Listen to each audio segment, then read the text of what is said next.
los hechos procesales pueden fungir como elementos esenciales de un juicio. Sí, claro que sí. O sea, sobre todo en materia civil. En materia fiscal, por ejemplo, no se basan los hechos. Ahí tienes que probar la legalidad. Y los hechos son, en un juicio, por ejemplo, tú en una demanda pones, bueno, las generales y luego pones hechos. Y hay que probar los hechos en una demanda. Lourdes, ¿estás ahí?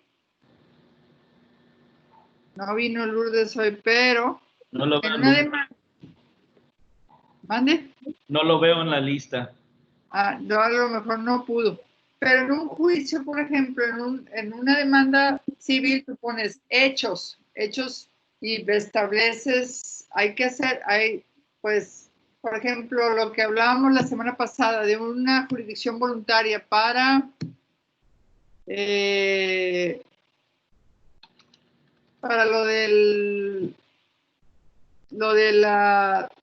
la posesión de un terreno, ¿no? Entonces tú vas a probar cómo entré, con qué documento jurídico, con cuál fue el acto promotor de la demanda, y empiezas a explicar con fecha tal, el día tal, yo entré a tal, tengo la conexión de luz a mi nombre, la del teléfono, los vecinos. Entonces todos esos hechos jurídicos son los que tienes que probar. Por eso te dice, hechos procesales pueden fungir como un elemento esencial del juicio. En materia civil penal son los hechos fundamentales del juicio, es un elemento esencial del juicio. Lo que les decía que en materia fiscal no, porque ahí lo que establece son las legalidades, ¿no? Lo único hecho es, en una demanda de fiscales, por ejemplo, decir la notificación, ese es un hecho. Pero ya las legalidades dices, no, pues de acuerdo al artículo tal, es violatorio de mis derechos tal y tal de equidad y proporcionalidad. Entonces tú a través de esa legalidad es la que vas a promover el proceso. ¿Sí se entiende la diferencia entre un hecho? Porque un hecho puede fungir como un elemento esencial del juicio. ¿Sí? ¿Es necesario aplicar un hecho procesal en contra de un acto procesal? Pues para primero, ¿cuál es la diferencia entre uno y otro, no? El acto jurídico es una manifestación de la voluntad. Más adelante también vienen las preguntas. Insisto, están medias raras. La tercera pregunta con la que inicia la semana dice, ¿existen actos procesales donde no intervenga la voluntad de las partes? Ahí me confundió la pregunta. Además, ustedes, ¿existen actos procesales donde no intervenga la voluntad de las partes? Y la misma definición de acto procesal te dice que es una manifestación de la voluntad para crear relaciones de tipo legal. Entonces, ¿están viendo la pregunta con la definición? Es una manifestación de la voluntad. Y la pregunta me dice, ¿existen actos procesales donde no intervenga la voluntad de las partes? Pues sí, es como cuando tienes que demanda a alguien que están obligados a participar, aunque no le interesa participar, ¿no? Pero una manifestación de la voluntad primera, ¿no? Bueno, yo digo en el sentido, yo te voy a demandarte a ti. Bueno, se la puede omitir y va a una rebeldía. La contestación sería un acto de voluntad que quiero resolver reconozco su jurisdicción, quiero reconocer. Pero el hecho de no contestar Es también es un acto de voluntad. un acto de voluntad, sí, cierto. Porque al decir no contesto, pues estamos en eso, ¿no? El objeto de un acto jurídico no puede ser imposible, ilícito o contrario a las buenas costumbres, ¿no? Entonces, el acto de voluntad, para que sea conforme a derecho, tiene que estar bien establecido. Ya. Tiene que estar, no debe ser imposible, tiene que ser, Se está cortando, maestro, un poquito. ¿sí?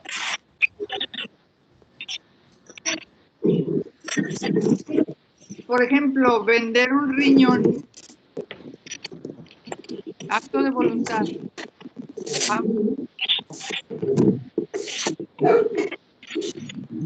El micrófono como Maestra, no se escucha bien. Es que como que alguien más tiene su micrófono abierto, entonces pudieran silenciarlo para que podamos escuchar.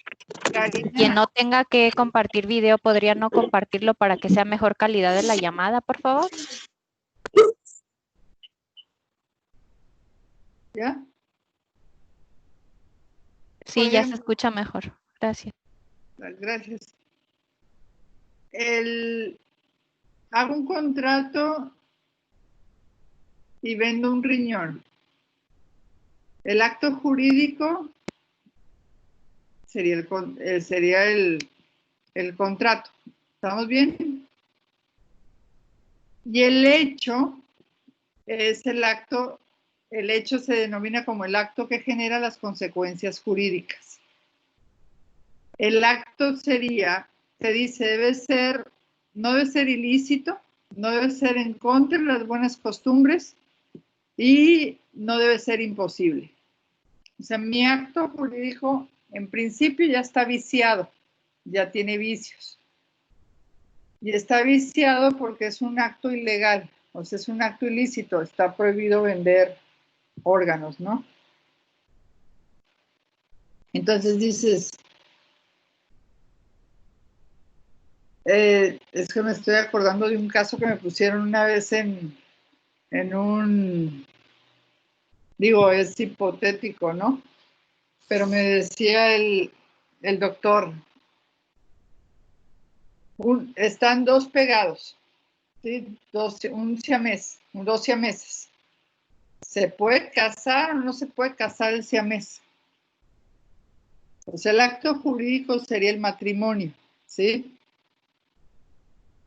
Ese sería mi acto jurídico.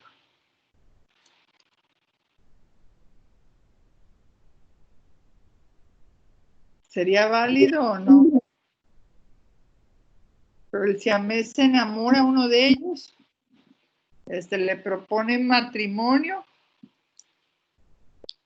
conforme a un acto jurídico. ¿Es lícito o no el matrimonio? ¿El juez tendría la obligación de casarlos o no?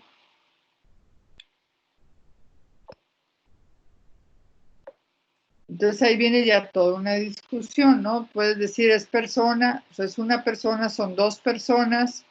Maestra, No. ahí se tomaría en cuenta, por ejemplo, bueno, ahí en los casos de siameses que comparten el mismo corazón, o sea, los órganos son como uno, se tomarían como esas cosas en cuenta. Digo, ya hemos visto pues que en los juicios se agarra de todo donde se pueda, ¿no? Para pues defender o solucionar.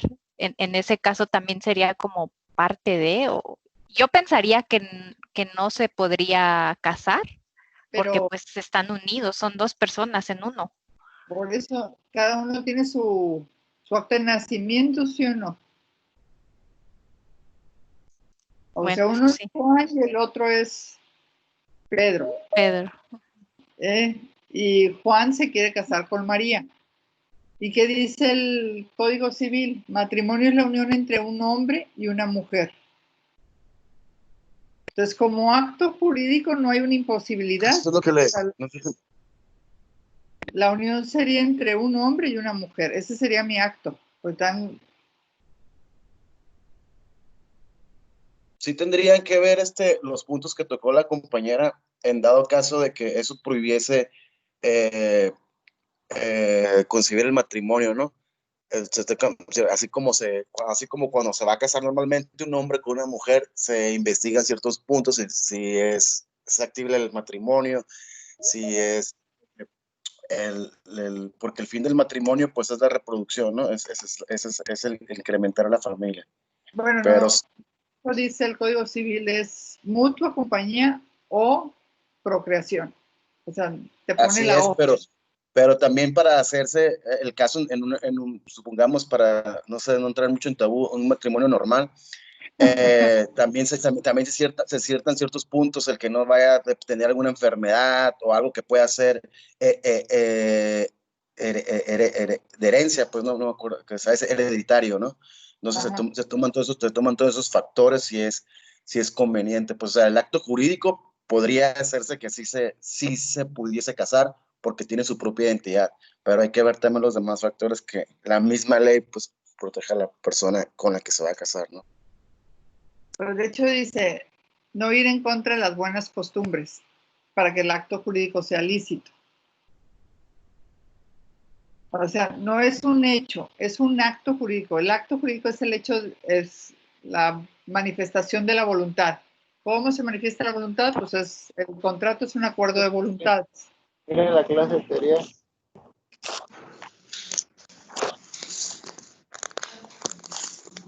No escuché al que estaba hablando. No, es que como que tienen el micrófono prendido, pero no están diciendo nada. Ah, ok.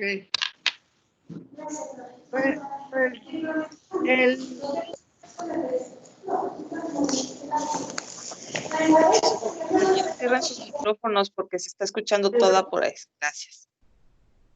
El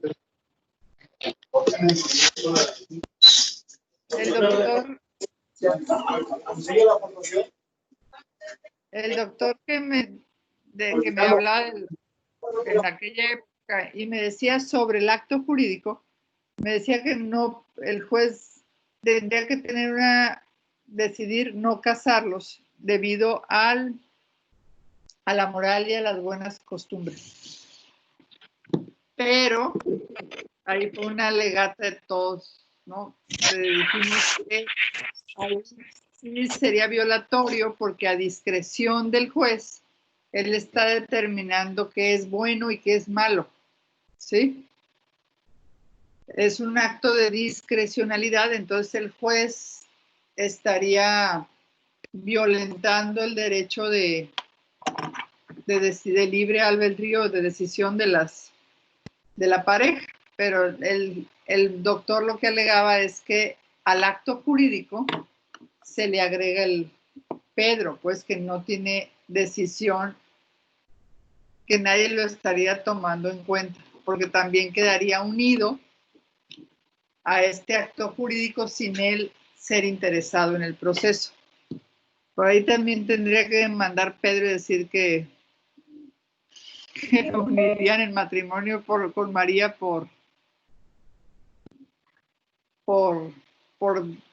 y ni siquiera había expresado la voluntad, ¿no? O sea, realmente iría unido a un matrimonio que él no tiene nada que ver. ¿Quedó entendido lo que es la diferencia entre un acto y un hecho? El hecho, por ejemplo, es el desastre natural, chocar un auto. Hace el año pasado llevé a mis alumnos al servicio de forenses y ahí estuvimos viendo la explicación de cómo interviene el Ministerio Público en todo lo que significa las ciencias forenses. Y estuvimos viendo los cuerpos, estuvimos viendo todo. Y una cosa que les decía a mis alumnos es que dice, no, en derecho no hay accidentes, ¿no? En el derecho hay imprudencias. Entonces había un muerto ahí que decía, bueno, fue la imprudencia de él de que ocasionó el choque. O sea, agarró el celular y ahí va, se estrella y atropelló a dos y aparte el chocó, ¿no? Eso es un hecho. Un robo es un hecho. Un incumplimiento de un pago es un hecho. Si yo decido no pagar, ¿y el acto cuál es? Pues yo me comprometí a pagar, firmé un contrato y el hecho es que no lo pagué. No sé si los estoy confundiendo más o...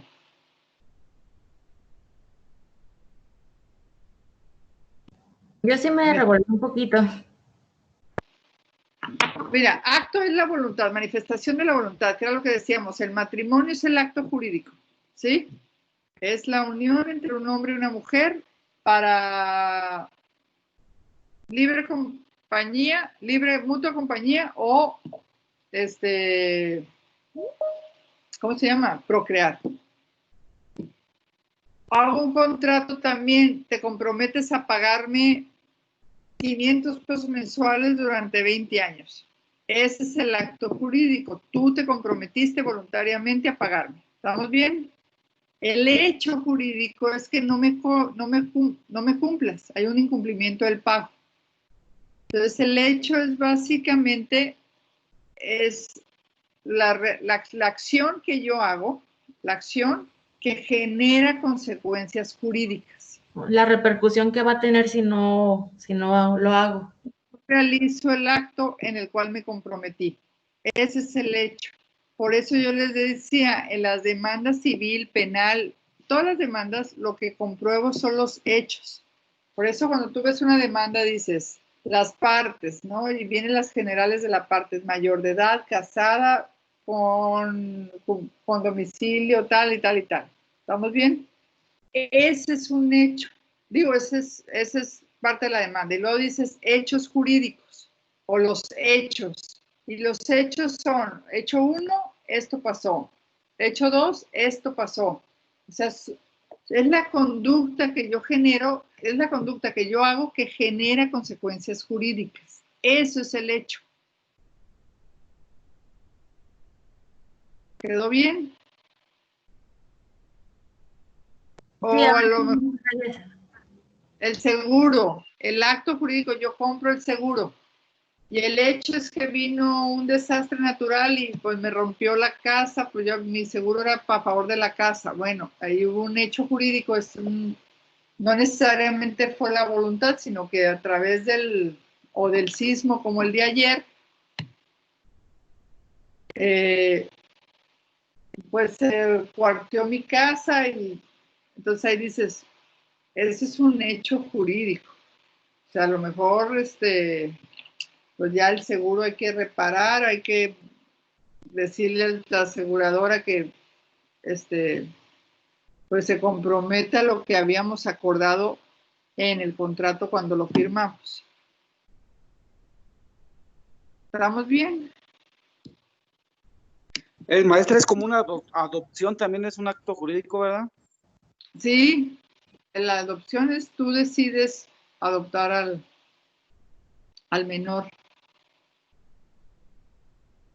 Ahí, por ejemplo, ya no entraría la voluntad del menor, ¿verdad? Por ser menor, pero entra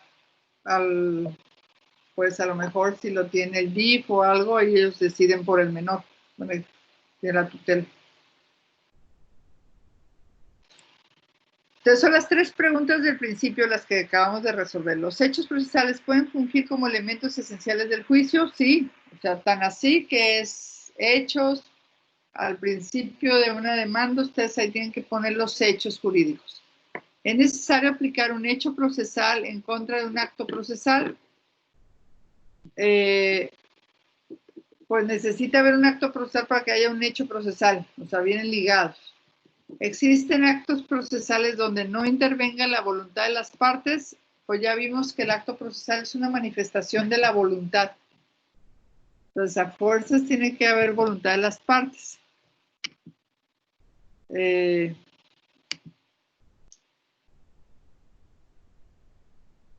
Hay pretensiones procesales, porque luego la vamos a ver adelante. Dice, ¿cuáles son las pretensiones procesales? ¿Qué es? Bueno, ¿qué es una pretensión? Pues pretendo que se me dé algo. Por ejemplo, una pretensión procesal es cuando tú le dices al juez, le estoy pidiendo la nulidad de la escritura, ¿sí? Que lo que le estoy pidiendo es que nulifique esa escritura porque está mi nombre. Y como pretensión procesal le pido que nulifique la escritura y que cancele el registro. Esas son mis pretensiones. O sea, yo pretendo que a través del proceso se me arregle esta situación que estoy pretendiendo.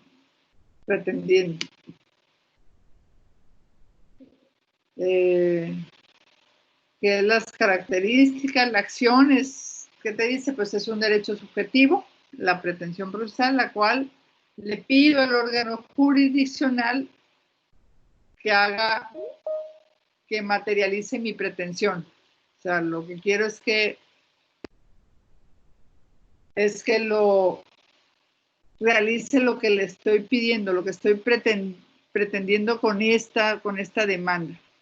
Ya sea los tipos de procesión, pues que se le dé condena, se cause ejecutoria, porque al momento de terminar el juicio tengo que decir, quiero que cause ejecutoria, o de precaución. En dado caso que para proteger los bienes o la acción de la justicia, pues solicito que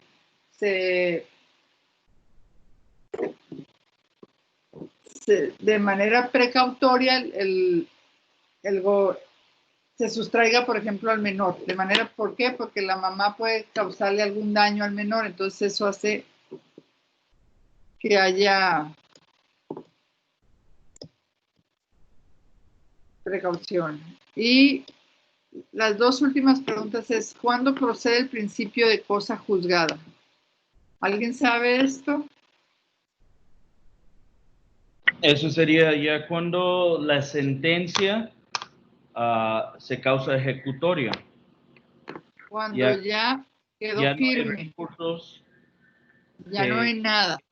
ya no hay términos de recursos, ya pasó los 15 días de un amparo que podía presentar, ya pasó el proceso de apelación, ya no hay nada que se pueda hacer con esa sentencia, causa ejecutoria, cosa juzgada. ¿Lo tienes que solicitar o...? Bueno, en algunos casos, por decir, en mercantil, si llegas a un acuerdo entre tú y yo sobre el pago de ese documento, podemos solicitar que sea una sentencia el acuerdo y cosa juzgada, que el demandado está revocando sus derechos de apelación sobre esa sentencia, ¿no? Ajá. ¿Alguien iba a decir algo? Y otro de los principios es de no se puede juzgar la misma cosa dos veces. Ah, no. Ya queda, es definitorio, o sea, ya no hay nada más que se pueda hacer. Sí, claro. Y la última pregunta dice, ¿la sentencia es realmente un acto procesal judicial libre? Esta la leía, pero lo que hice fue leer el análisis del principio de congruencia de sentencia, pues es un acto procesal, la sentencia sí. Y el libre, pues el juez determina en base a las pruebas. Libre en el sentido que imparcial debe ser, ¿no? Pues es lo que no entendí que realmente quería el que hizo el escrito de la UNID. No sé cuál es su finalidad, porque la sentencia es realmente un acto procesal judicial libre, claro que sí. O sea, si me está hablando ya abajo del principio de congruencia de las sentencias, sí, pero cuando tú demuestras los hechos, 1, 2, 3, la sentencia debe de basar en los hechos que demostraste. Ese es el principio de congruencia. Pues si tú pides algo, te lo tiene que resolver.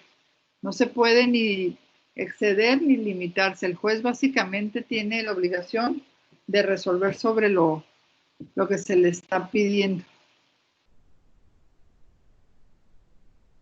Creo yo que lo que van a entender aquí es que no puede ser un juez influenciado más que por las partes de las pruebas, ¿no? Que diga por las pruebas de las partes, ¿no? A eso se refiere para poder dictar una sentencia, sin influencia de algún otro órgano. Sí, que sea la imparcialidad como punto esencial es una garantía individual, de hecho, uno de los derechos garantizados por la Constitución, la imparcialidad de la ley. Y que la sentencia, básicamente, el juzgador aplique las medidas de apremio necesarias sin que se exceda tampoco, ¿no? La fuerza pública o que cumpla la sentencia. Sí, ¿qué pasa si hay si hay incumplimiento por parte de la sentencia o si se desobedece al juez.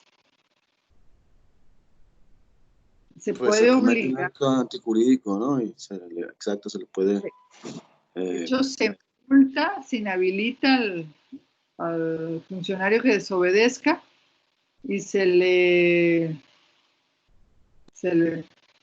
pues hay prisión por desacatamiento de una sentencia. O sea, una sentencia ejecutoriada no puede incumplirse por parte de un funcionario, o sea, se tiene que cumplir porque es un mandato y es un mandato legítimo.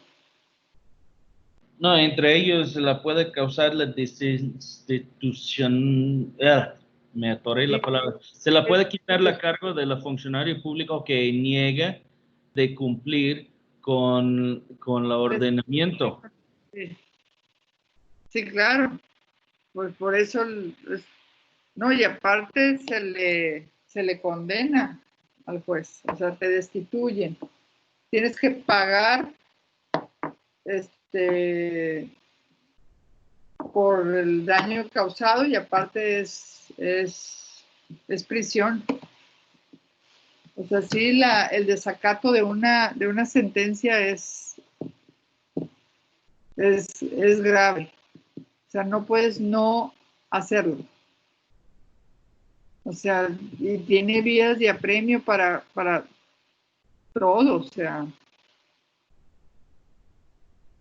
Y a mí, por ejemplo, yo desacatar una sentencia, pues dices, no, pues también las vías de apremio me pueden embargar, me pueden enajenar los bienes, me pueden meter a la cárcel, me pueden exigir el pagar el adeudo de alguna u otra manera, pues con el remate ahí a lo mejor pagas el adeudo.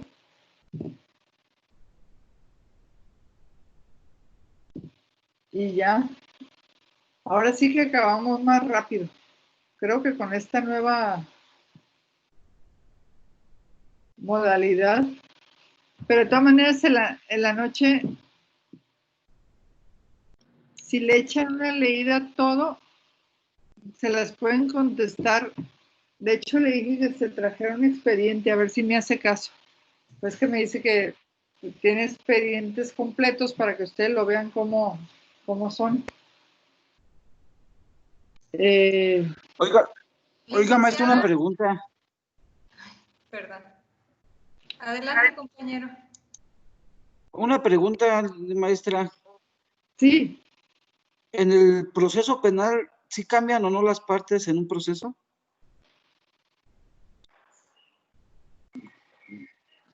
O sea, en el proceso ya establecido no, pero si vienes de un civil a un penal, sí hay un cambio racional. Oh, muy bien. ¿Cómo sería eso? Es que ven que la clase pasada lo vimos, que había el Ministerio Público, había 3 tipos de jueces.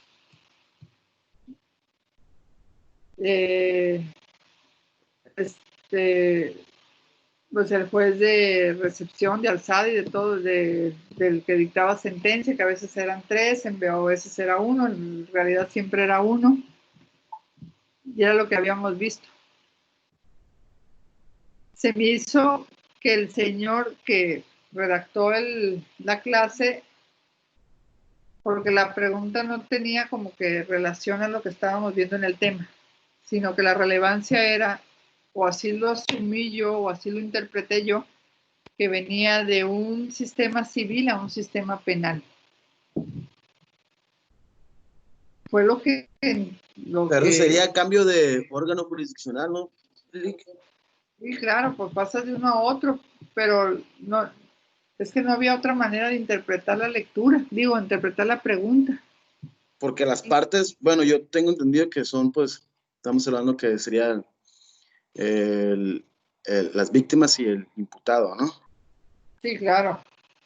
O sea, siempre va a ser un juez, la víctima y el imputado. Y en el juicio civil, pues está el juez, el actor y el activo y el pasivo, que era lo que habíamos hablado. Pues ahí básicamente lo que lo que me asumí yo es que el señor que hizo la redacción de la clase, si cambiaban de uno a otro. En el INDE también entra el MP, ¿no? Como defensor de la sociedad habíamos hablado. Y es el MP el que solicitaba al juez la aplicación de una pena privativa de la libertad o una pena pecuniaria, que era lo que habíamos hablado. Y ahí el juez iba a dictar sentencia fundada en la pretensión inicial en lo que había demostrado en los hechos.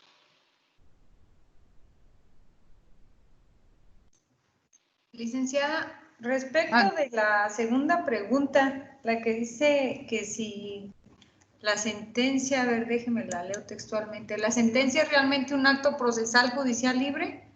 Yo estuve buscando mucho al respecto y no llegué a nada concreto de cuáles eran los elementos de decir que sí o que no. No encontré fundamentos legales.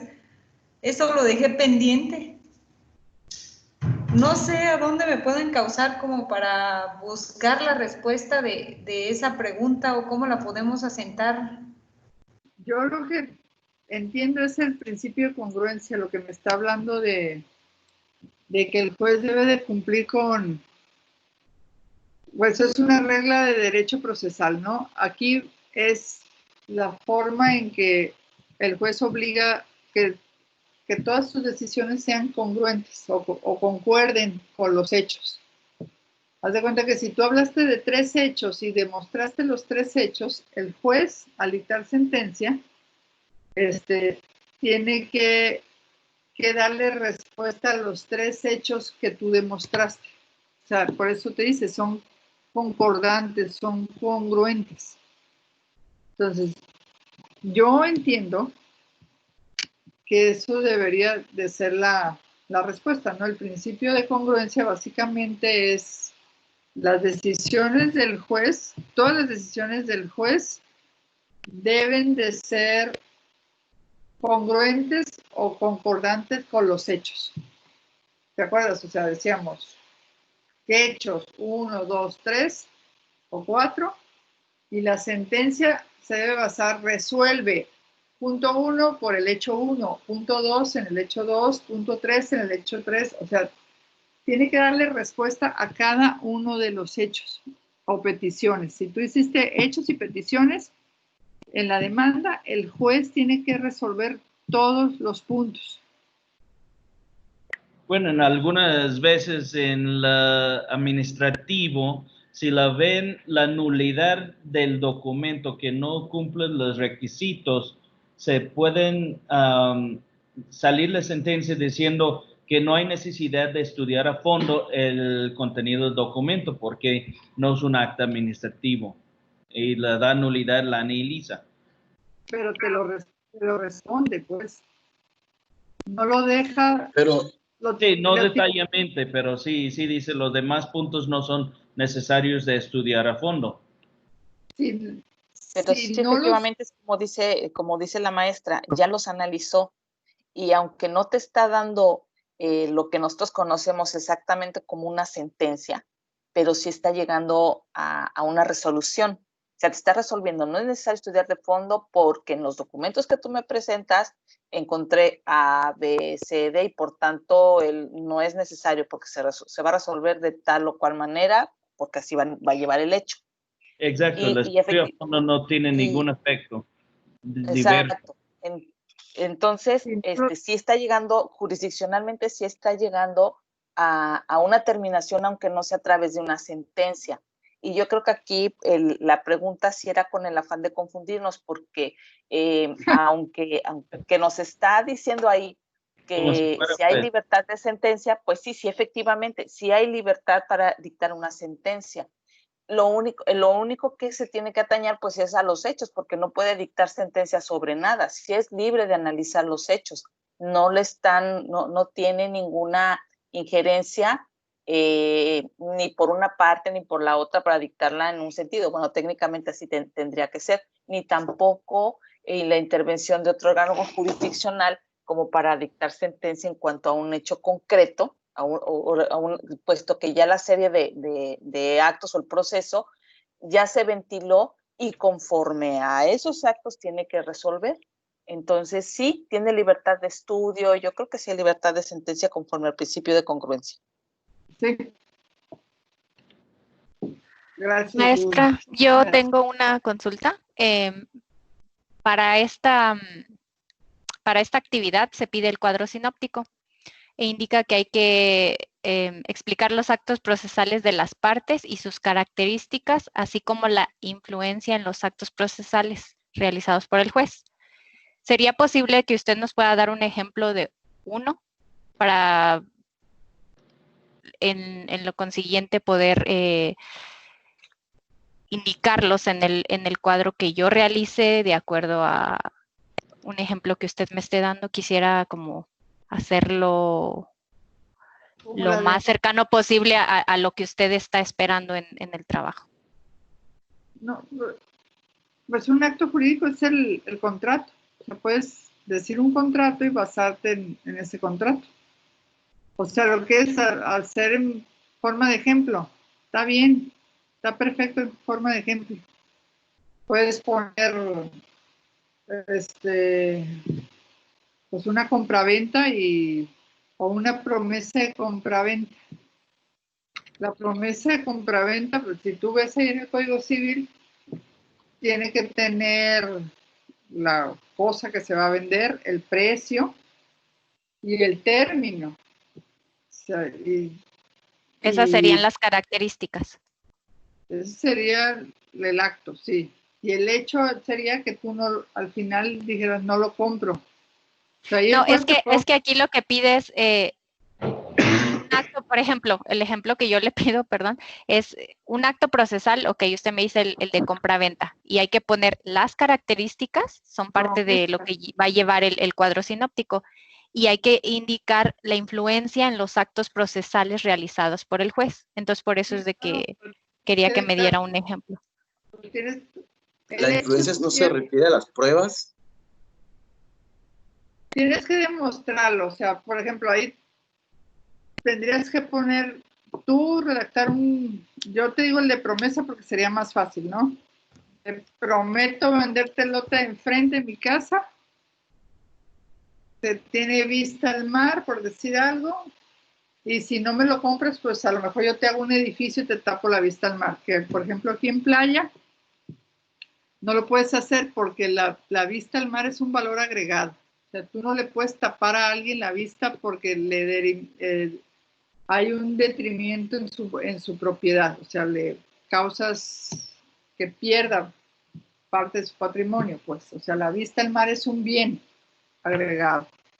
Y ahí te lo establece en el Código de Jalisco. Ya me fui. Se me olvidó. O sea, es el acto, las características. Tú le prometiste venderte el lote enfrente. Él le estás diciendo la cosa que le vas a vender. Te lo voy a vender a 1,000 pesos el metro. Ya le estás dando precio. Y te lo vendo a 6 meses. En 6 meses hay que cumplir. Son los 3 requisitos para la promesa. El hecho sería que yo no cumpliera uno. Ya la firmamos los dos. Es que ahí no pide los hechos, maestra, nada más pide el que explique los actos procesales de las partes. Pero para sus características y la influencia en los actos procesales realizados por el juez. Por eso. Maestra.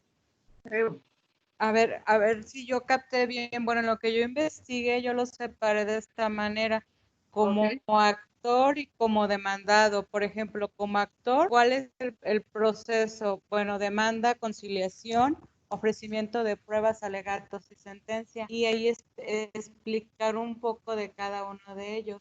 En demandado es contestación, conciliación, ofrecimiento de pruebas, alegatos y sentencia. Y al igual ahí explicar en qué consiste un poco cada uno de ellos. Es correcto decir cuadro sinóptico porque lo que usted está refiriendo es un ejemplo, ya basándonos en un proceso real. ¿Es correcto así como lo hice? Está perfecto. Sí. Es que la compañera anterior quería un ejemplo, ¿no? Entonces, para tener un ejemplo tienes que tener un acto generador de pues de la consecuencia. O sea, ¿cómo voy a incitarle al juez o solicitarle al juez? Pues hubo un incumplimiento en el hecho. Ahí está el hecho que es el incumplimiento. Entonces,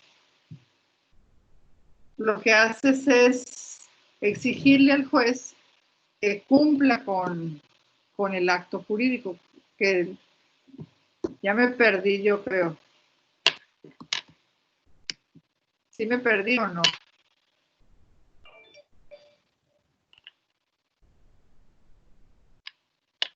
No, ahí lo que nada más siento yo que le puede agregar a la compañera es que en esos procesos, en esos actos procesales de comparación de pruebas de las partes, falta la influencia hacia la influencia hacia el juez, ¿no? Lo que pasa es que le tienes que solicitar algo al juez para que cumpla con la sentencia. Y lo que le vas a exigir es que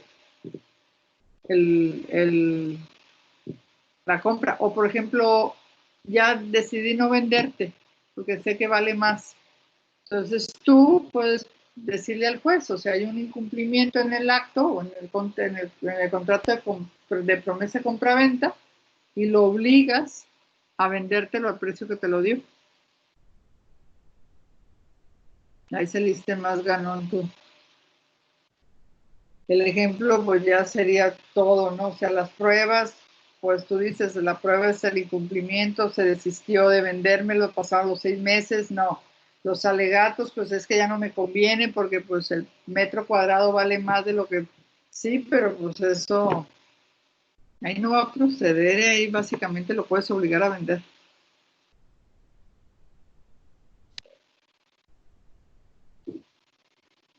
Igual Claro? lo podemos hacer con, perdón, pues con las referencias, ¿no? De la lectura. Sí, claro. Pero si querías un ejemplo, también procede perfecto. Y el trabajo 7 es como la recopilación de todo, ¿no? Es una primera parte de los 6 trabajos anteriores. Ahí, si de veras si lo quieren hacer en equipo, está bien. Si quieren hacer un caso práctico, la mitad me lo entregan, la otra mitad se entrega como trabajo final. Está perfecto. No es resumen de todos los actos anteriores, sino que es un trabajo, un ensayo de investigación. Entonces ahí ustedes tienen la libertad plena de decidir qué quieren hacer. O ya sea que digas, ¿sabes qué? Voy a hacerle los 6 trabajos en un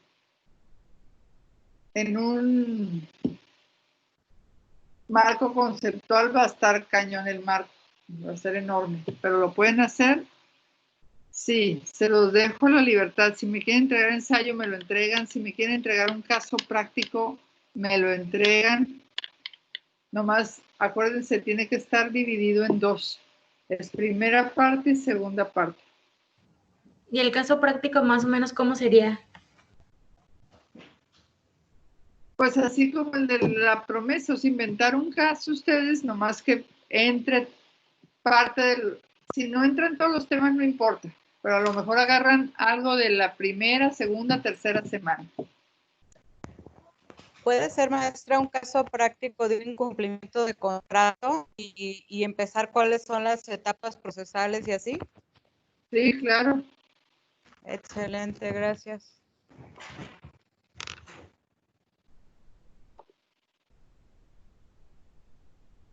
¿Quedó claro?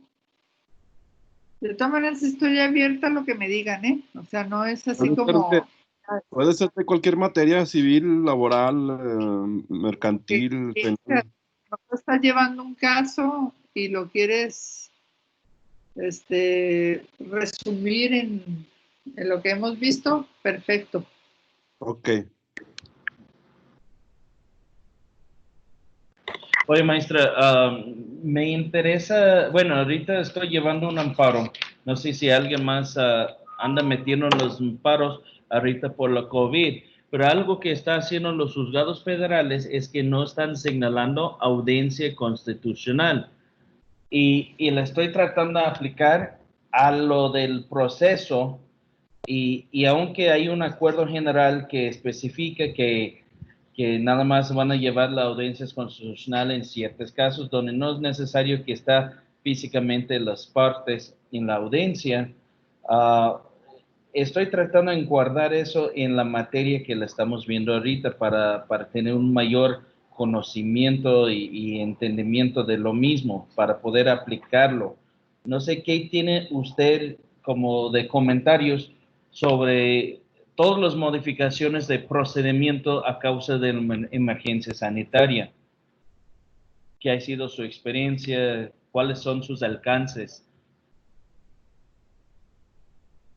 Pues básicamente, tú dices que la nueva modalidad pero las audiencias no te la están llevando por algún medio. Pues abre la posibilidad de hacer videoconferencias, pero inclusivamente ayer me llegó el acuerdo de admitir la demanda y dice que no van a señalar audiencia constitucional. Pues a lo mejor te las señalan después. Sí, después. Te las tienes que señalar.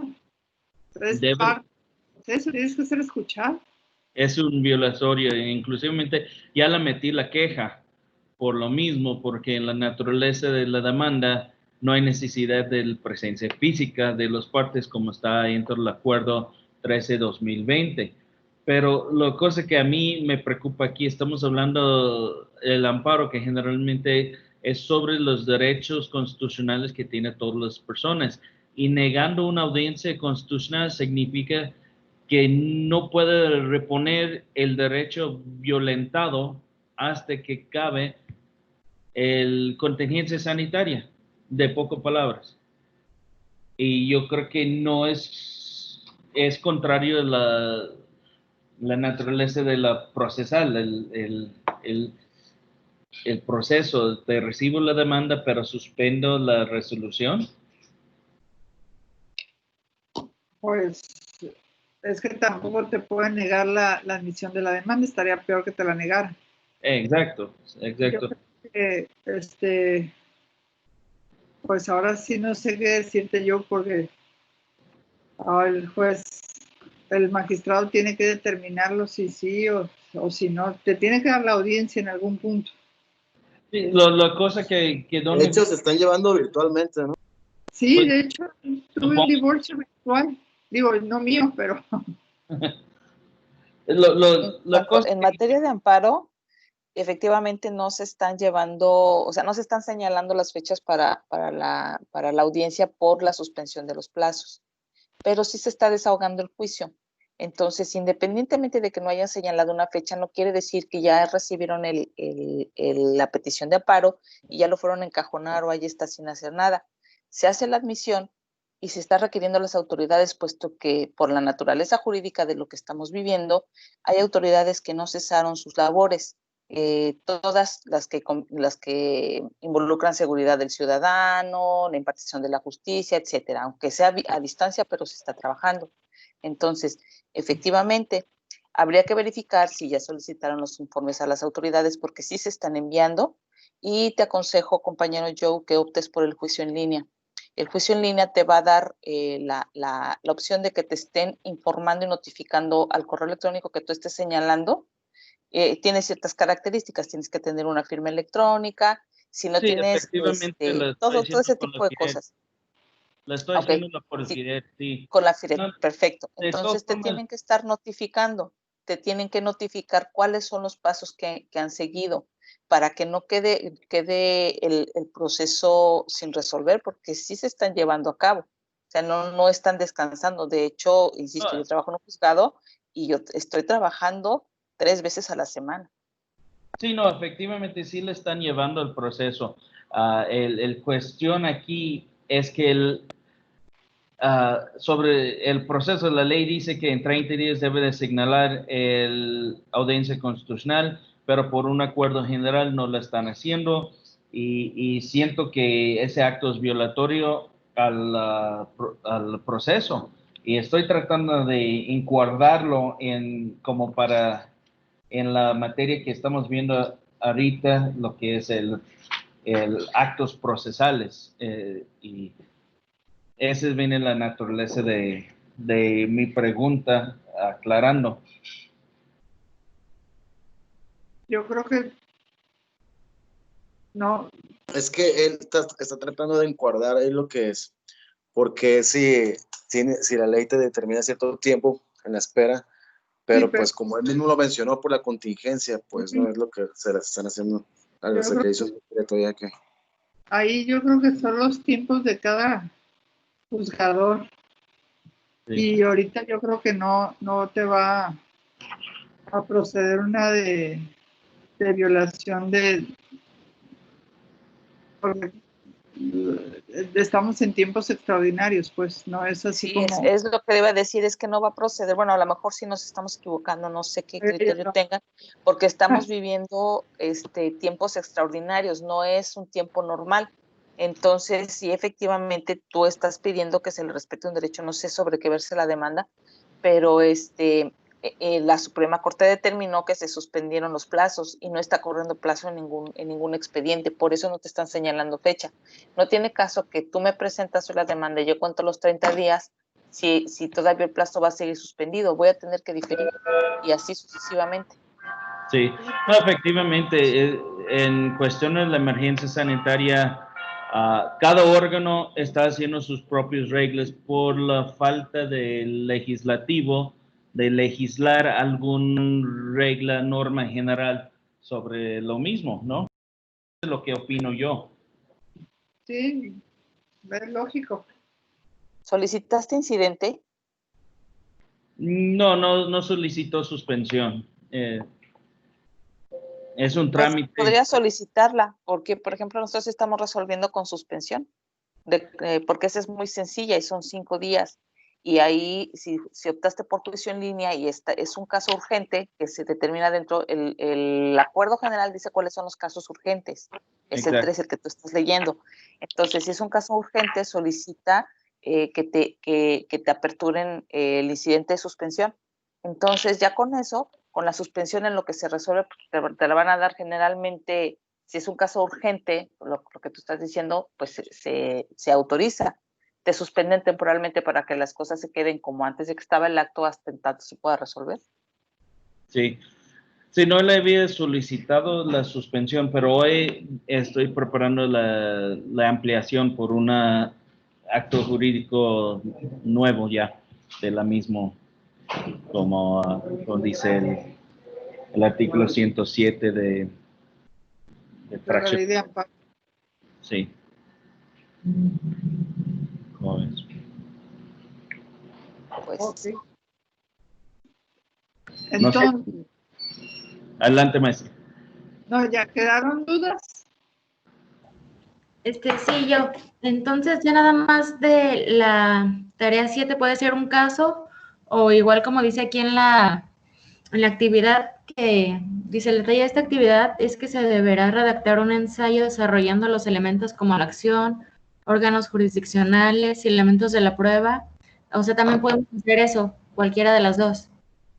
Cualquiera de los, poner un caso práctico rapidito, no tampoco te metas en tantos, poner esto es así y sería esto. Aplicar el caso concreto a lo que hemos estado viendo. Ok. A como lo entendiste.